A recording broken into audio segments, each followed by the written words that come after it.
They said graduation week was supposed to be the easiest week of high school. For most seniors at North Harbor High, it was. Pranks, signing yearbooks, one last Friday night game in the gym, taking selfies in those blue and gold hoodies they'd complain about missing in 3 months. For most of them, it was just noise and laughter and the soft ache of leaving. For Emma Price, it was mostly sound, not sound like music.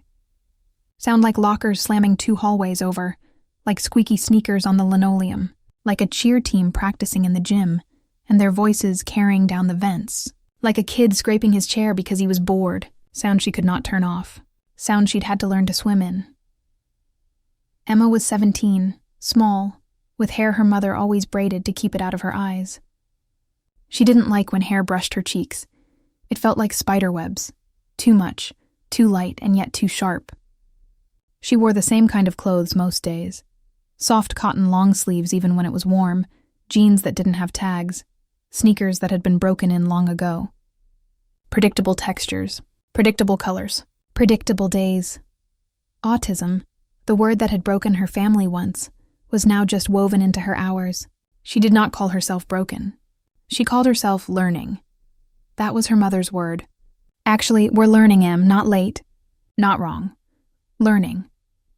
Her mother, Melissa, had been saying it for 10 years. Her father hadn't stayed long enough to say it twice. He left when Emma was 7, on a Tuesday, because hard news rarely waits for a cinematic day.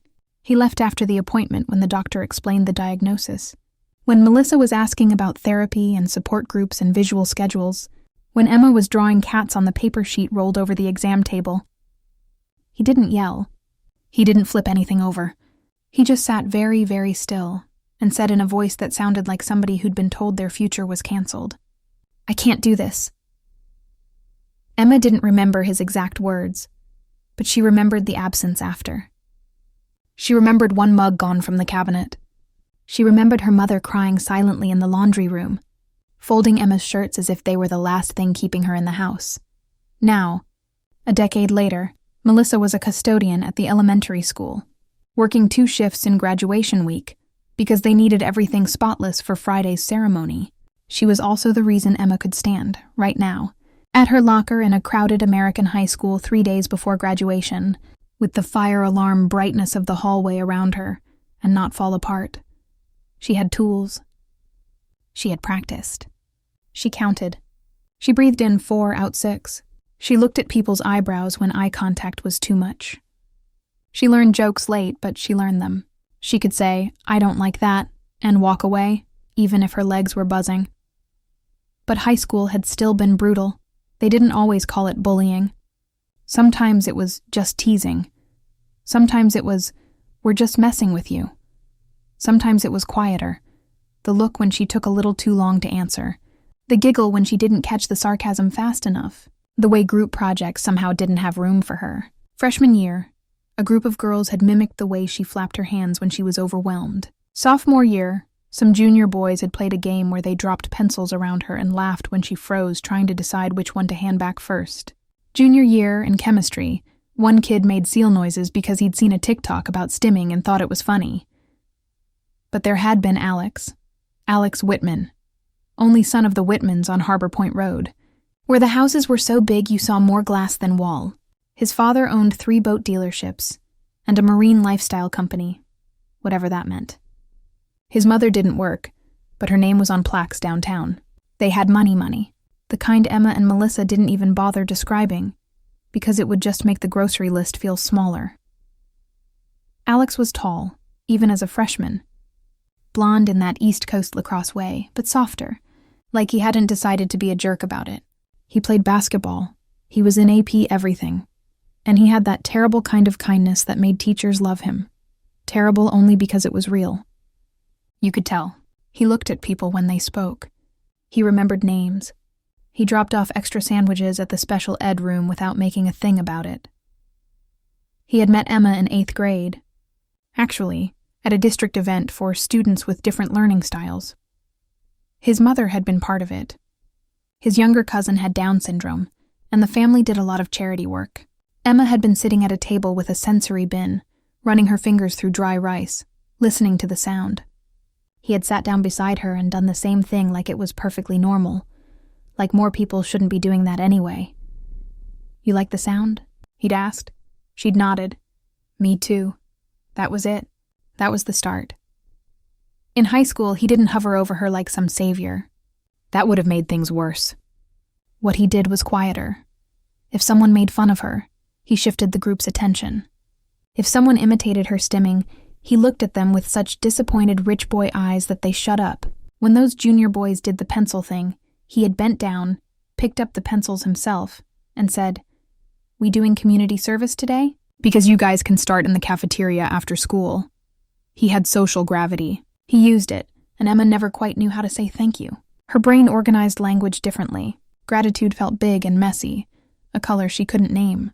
So she said it like this. She waved at him in the hall, even when she was tired.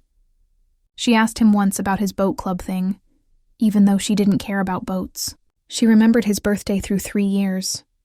She sent him a text sophomore year, took her 15 minutes to write. "Thanks for today." "I didn't like that." "You made it stop." He had texted back, "Anytime. Em, you shouldn't have to do high school on hard mode." Now, 3 days before graduation, she stood at her locker and watched him at the other end of the hall, surrounded by friends, fielding plans for senior beach week. He laughed, head thrown back. He looked like kids on college brochures. He looked over, found her, and smiled. That was the thing about him. He always saw her. "Hey, Em." He called over the noise. "You coming to rehearsal later?"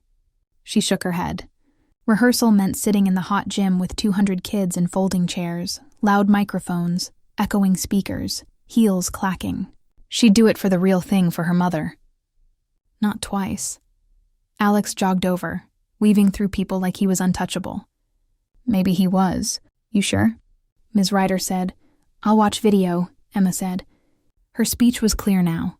Nothing like when she was 7 and had to pull words out of pictures. Years of therapy. Years of her mother holding up flashcards. "It's loud." "Yeah, it is," he said, softening. "Okay. Hey, my mom said to invite you to the little thing we're doing after graduation.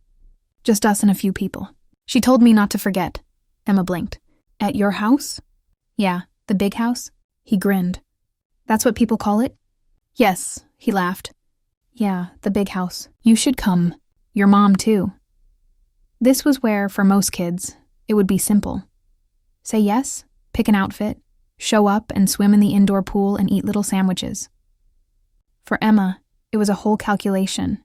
New place, new sounds, rich people smells, different rules, different expectations. Her brain started running scenarios and scripts like tabs in a browser. "Hey," he said, reading her. He was good at that. "Don't decide now, just, we'd like you there. We, not just him. His family." She nodded. "Small."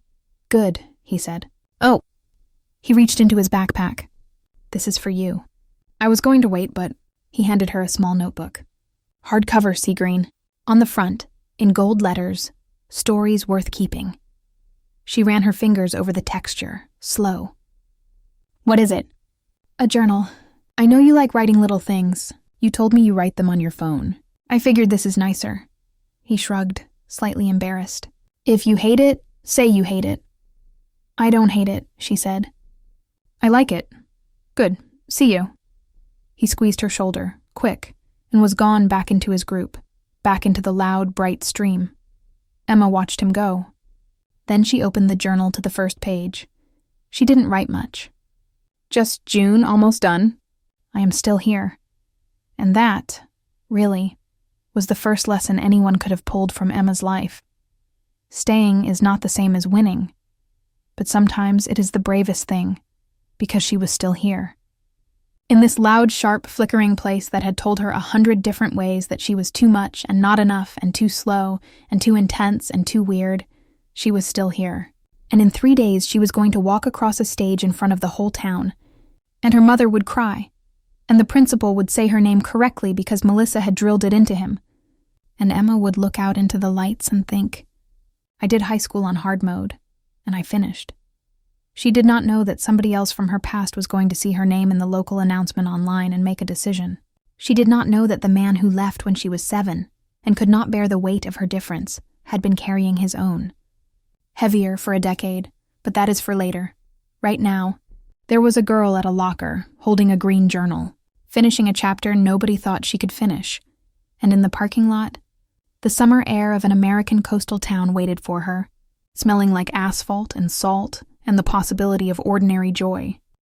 The night before graduation rehearsal, Melissa was sitting at the kitchen table with a stack of index cards and a cup of coffee that had been reheated more times than was safe.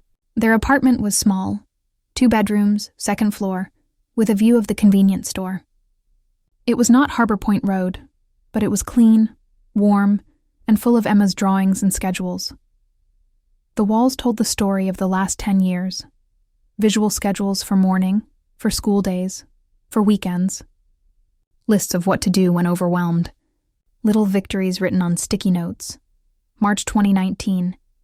Emma ordered her own food and kept like trophies. On the fridge was a faded photo of Emma at 7 holding a stuffed cat, her eyes not quite finding the camera. Melissa had been 28 when her husband left. She was 38 now, lines around her mouth deeper, hands rougher from cleaning. Her friend said, "You should be angrier." Sometimes she was. But most of the time she was simply tired and moving and focused on the girl down the hall, playing soft music and rewriting a text message to a friend 3 times because she wanted it to sound right. She heard Emma come out. "Mom?" "In here, honey." Emma came to the table holding the journal. "I wrote," Melissa smiled. "Can I see?" Emma nodded and handed it over. "June. Almost done." "I am still here." Melissa's throat tightened. She looked up. "Yes, you are." Emma hovered, shifting weight. "Alex invited us." "To his house?" "Yes." Melissa set the journal down. She had been expecting this. Alex's mother, Claire, had sent her an email that afternoon, gracious, warm, expensive in tone, saying how proud they all were of Emma. Melissa had stared at the email a long time. There was a part of her that wanted to say no, another part that remembered how many times Alex had stepped in when she wasn't there. "What do you think?" Melissa asked. "It will be loud," Emma said. "And big, yes. But I want to go. Because he was kind, and I want to show I can." Melissa nodded, pride moving through her like heat. "Then we go. We can do 30 minutes. Then we can leave if it's too much." Emma relaxed. Having a plan made things possible. Okay. They spent the next 30 minutes going over the new play script they'd made years ago. 1. Find quiet spot. 2. Say hello to host. 3. Stay near Mom or Alex. 4. If overwhelmed, say I need space and step outside. 5. Praise yourself later. This was their life, building ladders over things other people didn't even see as walls. And then, as they were cleaning up, Melissa's phone buzzed. Unknown number. She almost didn't answer. Then she did. "Hello? Melissa?" The voice was lower, older, but she knew it. Every part of her knew it. 10 years vanished. The kitchen swayed. "Daniel?" she said. Emma looked up. "Yeah, hi, He exhaled. "I saw online.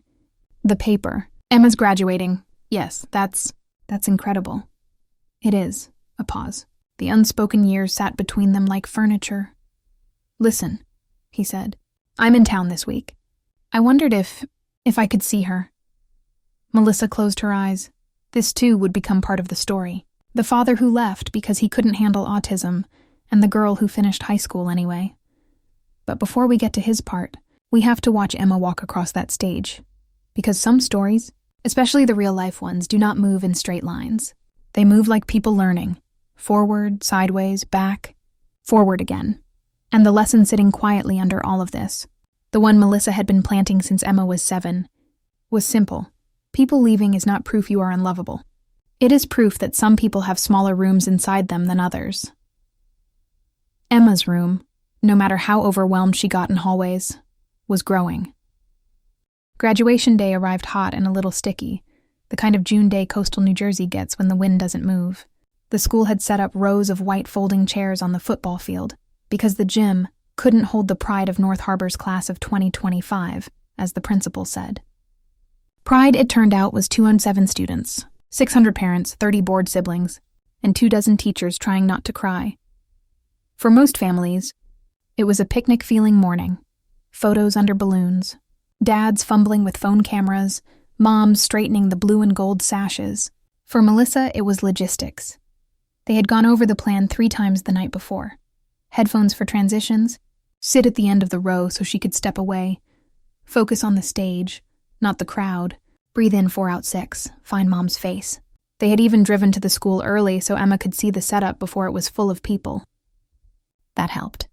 Seeing empty chairs was always easier. Emma wore a simple white dress under her blue gown because Melissa had said, "One day you'll look at this picture," and Emma had believed her. Her hair was braided in 2 thick ropes. Her tassel picked up little sunlight flashes. She carried in her graduation folder 3 small index cards with phrases to remember if her brain flooded. I belong here. I finished. I can leave and still be proud. They sat near the back where it was a little quieter. Melissa's hands were shaking more than Emma's. 10 years boiled down to 45 minutes. All the mornings of speech therapy, the social stories about birthday parties, the time Emma melted down in Target because of the fluorescent lights, and a stranger said, "Can't you control your kid?" The endless IEP meetings. The nights Melissa lay awake wondering if Emma would ever have a friend. Today was proof of something. On the other side of the field, in the shade near the parking lot, a man in his late 40s stood slightly apart from the other families. Khakis, button down, baseball cap pulled low like he hoped not to be seen but also desperately hoped to be. Daniel Price had arrived. He had not come back to town in 8 years. Not for holidays, not for birthdays. He had sent money when he could, sporadic, not enough. Shame is poor at time management. He read the local paper online now, from where he lived inland, selling HVAC systems. 2 weeks ago, he had seen North Harbor High graduating class of 2025, and a list of names. And there, tucked between Peters Lorenzo and Price Naomi, was Price Emma Marie. He had stared at the screen a long time. The breath had gone out of him. He remembered her as 7, holding the stuffed cat. He remembered the doctor saying autism spectrum, and his brain hearing forever and never and hard all at once. He remembered thinking, I don't know how to father this. And in his weakness, in his small room heart, he had left. 10 years is a long time to rehearse excuses. It is also a long time to realize they don't work, so he called. Melissa, to her credit, hadn't yelled.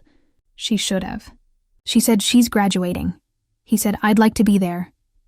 She said, you can stand in the back. Don't come near her during the ceremony. This is her day. He said, okay. He thanked her like a man being allowed into his own house. Now he stood, hat low, hands twisting. On the field, the band started a slightly wobbly version of Pomp and Circumstance. Kids laughed as they tried to walk slow. Parents craned their necks. Teachers waved. Emma stood in line with the other seniors. She could feel the bass of the music in her shoes. All the voices, all the programs rustling, the squeak of chairs. She could feel it rising. She reached into her gown pocket and touched the index cards. She looked at the bleachers. She found her mother immediately.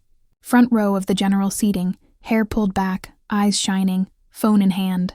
Behind her, of course, sat Claire and Michael Whitman, parents of Alex, dressed like they were at a board meeting, somehow making folding chairs look high-end. They had saved a seat for Melissa. Melissa had refused and sat 1 row down on principle. Rich didn't mean bad, but it also didn't mean you had to be swallowed. Alex was in the same procession line, 4 students behind her, blue gown open enough to show a white shirt.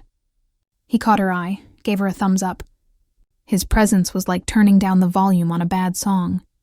They filed into their seats on the field. The sun warmed the tops of their heads. The principal talked. The valedictorian talked. The superintendent talked. Emma drifted in and out. Long speeches were like hallways with no doors. She tested the weight of the moment in her mind. When it was time for names, the crowd woke up. Adams, Jackson! Cheers. Bennett, Tessa! Screams from a whole row. Gonzalez, Mateo. Air horn, Price, Emma Marie. Melissa stood. Not just stood. She rose like something had been released in her. She clapped with both hands over her head. Claire Whitman stood too, clapping, because Claire understood what it took to get a girl like Emma here. Even Coach Thompson, who had once broken up a bullying incident sophomore year, hollered. A few of the special ed aides cried. Emma walked. She walked steady, not too fast, because she had practiced. Her shoes met the turf with little thuds. She looked straight ahead. The noise rose and folded over her but did not drown her. She stepped onto the small ramp across the stage, extended her hand like she'd been shown, and the principal, who indeed said her name right, put the folder in her palm. In the back, Daniel put his hand over his mouth. This, he thought. This is what I left. This girl who just crossed a stage in front of everyone even though sound hurts her? This girl who kept going even when I didn't? He cried. A private middle-aged man's cry. The kind that leaves your face wet and your chest hot. When the ceremony ended, chaos bloomed. Flowers, photos, kids throwing caps, teachers corralling. Emma could feel her battery draining. Graduation is a sensory marathon for neurotypical kids. For her, it was like running it with weights. She pulled on her headphones, small, white, not too noticeable, and moved toward her mother. Melissa wrapped her up. You did it, she whispered into her hair. You did the hardest thing. High school is not the hardest thing, Emma said automatically, a line she had picked up somewhere. It was for you, Melissa said, laughing through tears. And you did it anyway. Emma. Alex barreled over, cap in hand. He hugged her without asking because they were there now, at that point, where he'd learned when it was okay. She hugged him back, brief, a little stiff but real. You were great, he said. Did you see everyone stand up? I saw my mom, he grinned. That's all you needed. Claire and Michael arrived, polished and proud. Emma, sweetheart, Claire said, air kissing near her cheek. We are so proud of you. You must come tonight. I texted your mother. We will keep it small. She looked at Melissa. I promise. We will have a quiet room. No one in town could resist Claire when she decided to be maternal. Melissa nodded. We'll come. For a bit. And then, as if fate was bored and wanted to stir, Daniel stepped forward from the back. He had taken off his cap. His hair was thinner, more gray. His eyes were the same hazel Emma sometimes saw in the mirror. He stood a few yards away, not approaching, hands open to show he wasn't forcing. Melissa, he said first. Respect. She straightened, protective arm around Emma's shoulders. Daniel. Alex glanced between them, instinctively stepping a little closer to Emma, ready. Michael Whitman, not knowing who this man was but sensing tension, also shifted forward. For a second, 3 men from 3 different lives formed a little constellation around one girl. Daniel looked at Emma. He swallowed. Hi, Em, Emma stared. Her brain did that info scan it did when something unexpected happened. Who is this? Old memory, Dad. Age 7, left, laundry room. Mom crying. Voice pattern match. 94% match. Emotional context. Abandoned. Hello, she said. Polite default script. He flinched just a little at hello, at being a stranger to his own child. You look beautiful, he said. You did it. Yes, Emma said. I did it. I'm proud of you, she blinked. The words sat on her like a coat she wasn't sure she wanted. She looked at her mother. Melissa's face was tight but not angry. This was Emma's choice. She was 17. She could handle more than people thought. Why did you leave? Emma asked. No build-up. No softening. Autistic bluntness is sometimes a sword and sometimes a scalpel. Today, it was a truth tool. Around them, the party noise kept going, oblivious. Daniel looked like he'd been pushed. He took a breath. He looked at Melissa, at the Whitmans, at Alex, at the sun-baked field. Then he looked at the girl he'd missed growing up. Because I was a coward, he said. No excuses, because when they told us I heard hard forever, and I thought I couldn't do it. I was wrong. I was selfish. I have been sorry every day since. Emma watched him carefully. No sarcasm. No deflection. Her brain noted. He said, I was wrong. He said I was selfish, not we, or it was hard. Direct ownership. You left because I was different, she said. Yes, he whispered. And that was the stupidest thing I've ever done. There was a silence. Not empty, thick, human. Alex felt his chest tighten. He had known Emma for 4 years and had never seen her father. He had created, without knowing, a villain in his head. Now the villain was just a man sweating in June asking forgiveness. Emma said slowly, "I learned to talk good, and to have friends, and to walk on the stage. Mom helped. Alex helped. Teachers helped. I know," Daniel said. "I read everything I could. About what you did. Your mom sent pictures sometimes. I didn't call. I didn't know how to come back." "You could have tried," Emma said. "Yes," he said again. "You're right." There was another pause. Emma's brain was working hard. Too hard for after a ceremony. Melissa could see the edges of overwhelm. She touched Emma's back. "We can stop now," she murmured. "We don't have to do all of this today." But Emma surprised them. "You can come to the party," she said to Daniel, "at Alex's house. If you don't talk a lot." Everyone stared. Melissa started. "It's okay," Emma said. "I want to show him that I did it." Daniel's eyes flooded. Thank you. I won't talk a lot. I'll just be there." This was not full reconciliation. This was not "it's okay." This was an invitation to watch from the doorway, which is sometimes all a person deserves at first. And embedded in that moment was another lesson, one that belonged to Emma alone. Forgiveness is not pretending the wound didn't happen. Forgiveness is choosing to let someone see the healed scar. They took pictures, awkward, different worlds. Emma in the middle, Melissa on one side, Daniel a little behind, Alex on her other shoulder. Whitman's in the back like proud sponsors. Later, people would see the photo online and say, "Who's that guy?" And Melissa would say that's her father. He finally showed up. That night, the worlds would collide even more. But first, Emma needed to go home, nap, and script.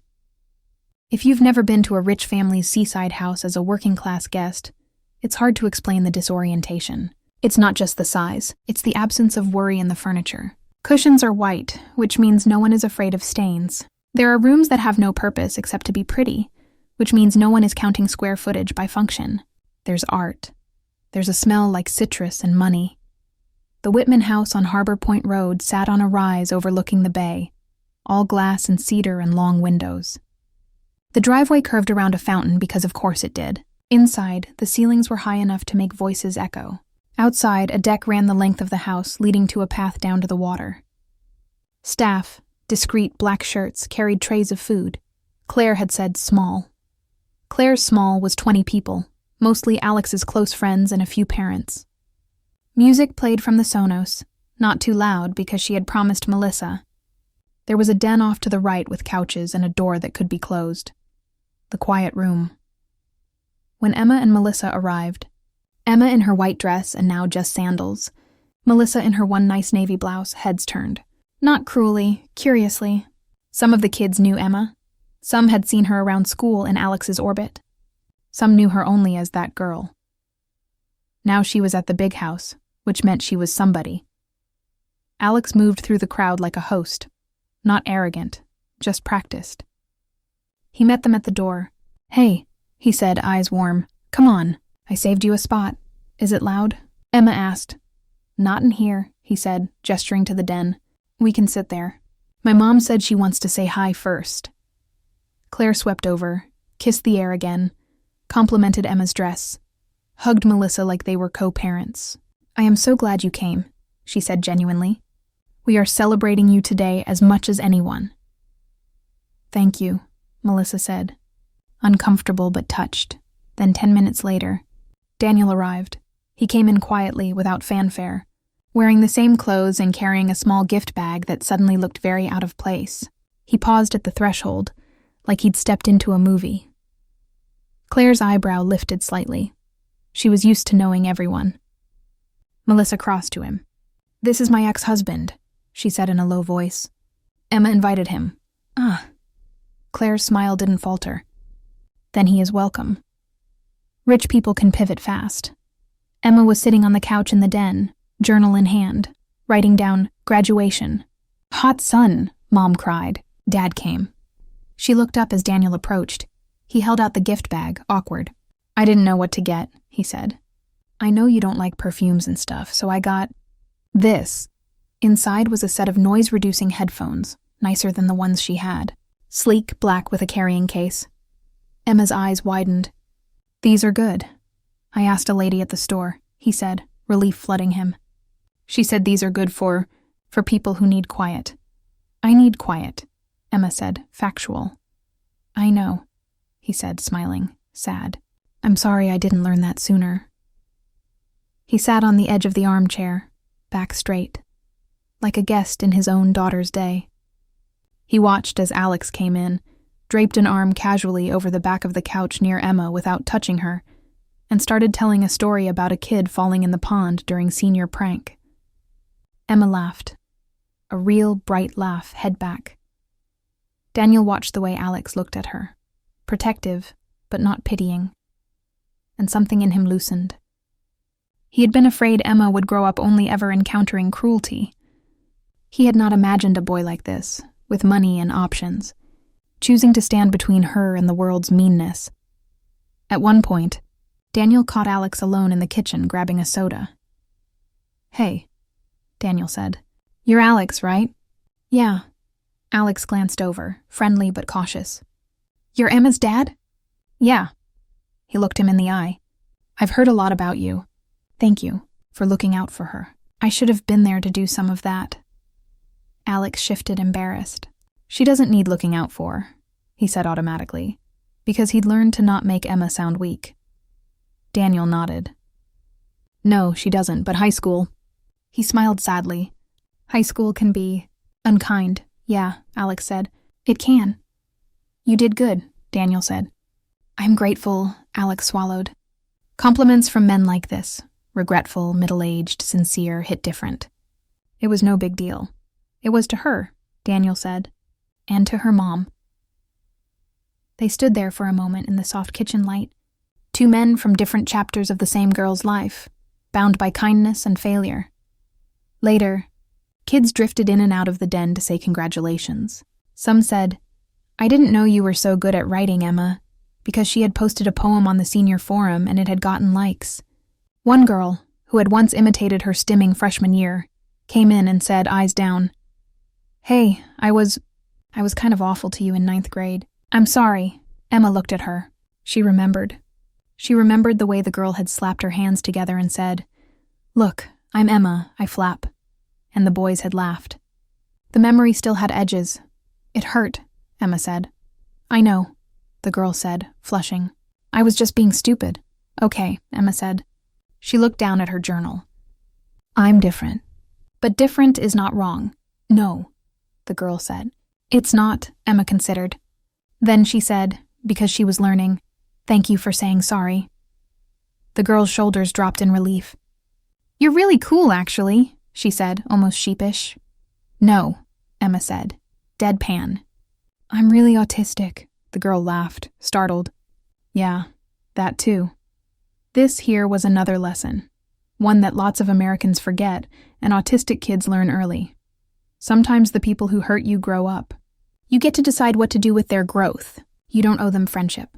But accepting an apology can let you stop carrying what should have been theirs. Outside on the deck, the sun began to fall, painting the bay gold. People took photos. Music was turned down more. Daniel stood at the railing, looking out, feeling both full and hollow. Melissa joined him. "So," she said. "You saw her." "I did," he said. She's more than I thought. She always was." "I know." They were quiet. "I told her you left because you were scared," Melissa said, soft. "I never told her you were evil. I didn't want her to learn to hate her father early." He looked at her, eyes wet. "Thank you," he said. "You didn't have to do that." "I didn't do it for you," she said. "I did it for her. She deserved to grow without poison." He nodded. "Are you back?" she asked. "I don't know yet," he said, honest. "I mean, I want to be. I want to try. I know I can't just come in like nothing happened." "No," she said. "You can't. I can come to therapy with her if she wants. I can learn about autism, about how she works." Melissa looked at him long. "That would have meant so much in 2015, she said, not accusing, just saying." But it can still mean something in 2025, he swallowed. I'm late, he said. Yes, she said, but not never. Inside in the den, Emma was writing again. She wrote about the field and the sun and the clap. She wrote, Dad said sorry. She wrote, Alex protected me, again. She wrote, people can grow. She underlined it. She wrote, I am allowed to be hard work. I am also allowed to be loved. Summer came fast after graduation, the way it always does. 1 minute kids are throwing caps. The next minute the parking lot is empty and the school looks like a forgotten set. For Emma, summer meant two big things. More free time, dangerous if unscheduled, and the looming question every American asks 17-year-olds. So what's next? Her what's next was a local community college's supported program. Small classes, disability services, quiet study rooms, no dorms, she would live at home. They'd work on communication, some college-level writing, which she'd probably crush, independent living skills. It was not the 4-year big campus experience movies sell, but it was hers, shaped to her nervous system. Some people, when Melissa told them, said things like, oh, that's good. She can always transfer later, as if where she was heading was a consolation prize. Melissa had learned to say, it's exactly what she needs, and leave it there. Emma, for her part, was actually excited. New place, she told Alex over ice cream at the pier, but not too big. That's perfect, he said, pushing her cone up because it was melting. You'll crush it. What about you? She asked. Big college? Yeah, he said, eyes flicking to the water. My dad wants me at Northeastern. Mom wants me at Penn. I kind of want to take a gap and do something that matters, but he shrugged. Rich people don't like gaps. They like trajectories. You can say I need space, Emma said, parroting one of her scripts back to him. He laughed. I should borrow your scripts. You can, she said generously. You helped me. I help you. This, here, was another truth. Relationships with neurodivergent people aren't one-way charity projects. They are real friendships with reciprocity.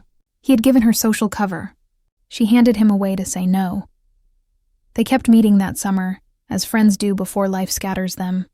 Boardwalk walks. Movie nights at the Whitmans, with captions on, because Emma preferred it and Alex insisted. Sometimes Daniel joined for dinner at Melissa's apartment, tentative, asking more than he spoke. He came to therapy once too. It was late July, hot, the AC in the therapist's office humming. Emma sat cross-legged on the couch, Melissa in the corner chair, Daniel in the other. Ms. Patel, their therapist of 3 years, smiled warmly. So, Emma, she said, you invited your dad today. Yes. Can you tell me why? Because he left, Emma said, and now he is back and I need to tell him things in here. Okay, Ms. Patel said. What do you need to tell him? That I was sad, Emma said, looking right at him.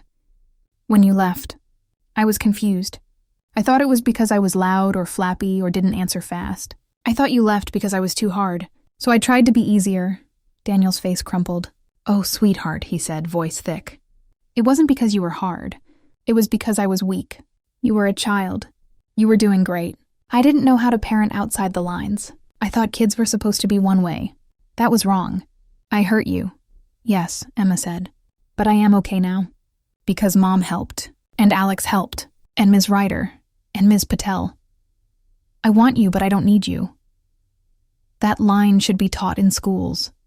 Daniel cried openly now. That's good, he said. That's good. You shouldn't need me, but I'd like to be wanted. You can come, Emma said. Not always. Sometimes it is too much. But you can come. He nodded, wiping his eyes. Thank you. I will learn. I will read. I will ask instead of guess. Ask, Emma echoed. That is good, Ms. Patel smiled. This is a very mature conversation, she said. Emma, is there anything you want your dad to understand about autism now? Yes, Emma said, and she ticked it off on her fingers, organized as always. 1, I am not broken. 2, I can be independent with help. 3, I will always be autistic. Even if I learn to talk to people, it doesn't go away. It is not a bad thing. 4, loud hurts. 5, I like schedules. 6. You can love me and still be tired. Daniel nodded after each one, like taking vows. Okay, he said. Okay. Later in the car, Melissa looked at him. You did good, she said. Today. I should have done it 10 years ago, he said. Maybe, she said. But you did it today. That counts. This is another lesson. Late love is still love. It does not erase the hurt, but it can soften the edges of the memory. As summer wound down, Emma sat at her desk one night and wrote in the green journal Alex had given her. She had filled pages now, small, neat handwriting, little doodles of waves and cats. That night she wrote not just about events, but about meaning. She wrote, High school was loud and mean sometimes, but I learned that some people are loud and kind, and some people are quiet and unkind. You cannot tell by volume. I learned that Mom is the reason I can talk now. She stayed when it was hard. She fought teachers. She taught me I need space. She is the hero. I learned that sometimes people leave because they do not understand. They can come back if they learn. If they say sorry, I can say yes or no. I learned that boys with money can still be good. Alex never made me feel like a charity. He made me feel like a friend. He saw me first. I learned that I am not a problem to fix. I am a person to support. I learned that finishing things is power. I finished high school. I can finish more. Next I will learn college. Then job. Then maybe love. I am autistic. I am also brave. She closed the journal and went to the living room, where Melissa was watching a show with the volume low. Mom? I want to make a video, Emma said. For people like me, to tell them they can finish, even if people are mean. Melissa smiled. Okay, we can do that. So on a humid August afternoon, Melissa propped up her phone on the kitchen counter, and Emma, in a green t-shirt and braids, looked into the camera. She didn't script every word. She wanted it to be real. Hi, she said. My name is Emma. I am autistic. I just finished high school. People said I would not. People were wrong. It was hard. The hallways were loud. Some kids were not nice.